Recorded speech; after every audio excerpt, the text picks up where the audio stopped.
Loosely based on the new film in theaters, The Incredible Hulk continues the partnership between Sega and Marvel that brought players Iron Man in May. At a glance, Sega's Green Monster bears a strong resemblance to Vivendi's acclaimed Hulk Ultimate Destruction, featuring an open-world design with plenty of buildings to smash and cars to weaponize.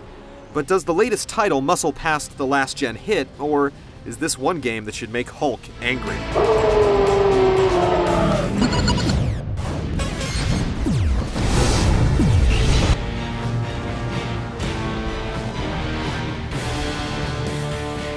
After a brief battle in a Brazilian industrial complex, the Hulk is unleashed on Midtown Manhattan. From here, you're free to scale buildings, wreak havoc on the streets, and tackle various objectives.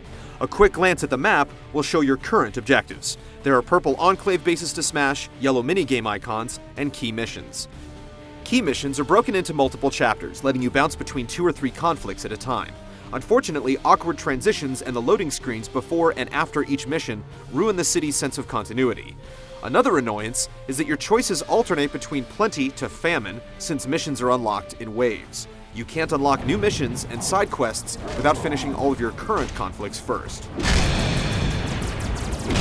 When you aren't engaged in missions, you can scrounge the city to find hidden goods. Just don't expect much help from the game's subway system early on. You have to find each station on foot first. Tearing down landmarks like Madison Square Garden or Trump Tower earns you collectible tokens.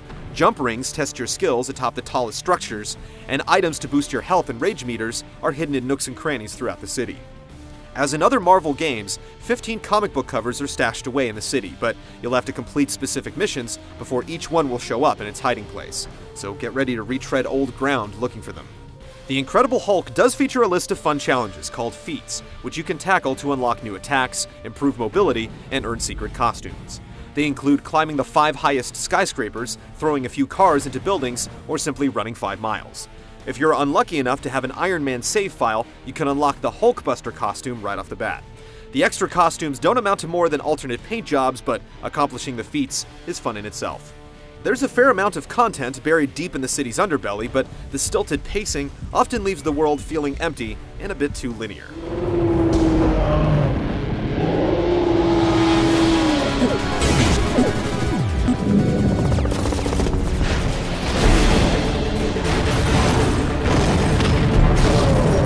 Punching, smashing, and tossing are what Hulk does best, and the game offers you plenty of chances to level buildings, uproot trees, and throw citizens to your heart's content.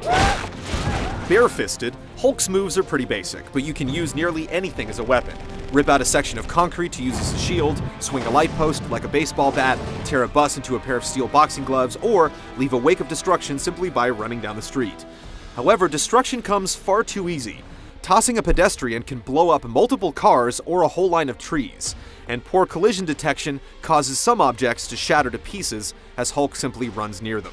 Intentional or not, causing wanton destruction builds your rage meter, giving you access to healing moves and powerful special attacks. But it also raises your threat level, bringing soldiers, armored vehicles, and mechanized troops to stop your unnatural disasters. You can fight them off for a while, but the troops will keep coming and often cause more damage to the city, raising the threat level even higher, so you'll need to find somewhere to lie low until the alerts clear. Missions don't offer much in the way of variety, usually consisting of running from point to point to destroy army bases or dismantle various types of bombs. One of the more creative missions has you causing just enough destruction to draw attention from news helicopters and then luring them to an enemy base. From time to time, you'll also encounter other Hulk enemies like the UFOs, but defeating them can be as simple as waiting for them to get dazed so you can charge in for cheap hits. The mini-games scattered throughout the city can be more fun than the missions at times. Some are as simple as racing through a path of rings or destroying 25 vehicles as fast as possible, but others can get a little crazier. One has you taking on cab fares, carrying as many taxis to their destinations as you can, while another tests your jumping skills by having you bound across collapsing rooftops.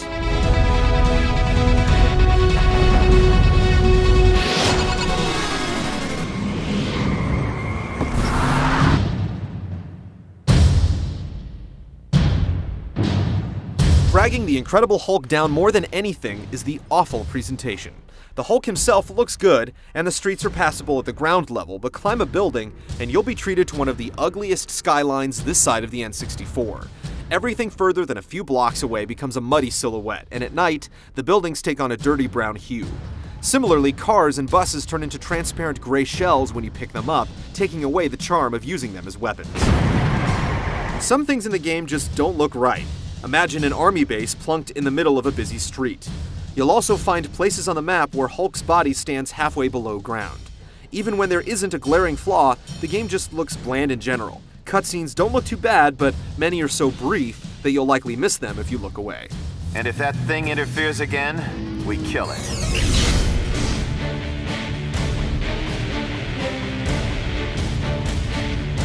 It's fun to run around as the Hulk in an open world, harassing pedestrians and tearing the city apart with your bare hands. But with its uneven pacing, dull missions, and sloppy presentation, the Incredible Hulk won't keep most players interested for long. If you still want to Hulk out in a video game, last generation's Hulk Ultimate Destruction is your best bet.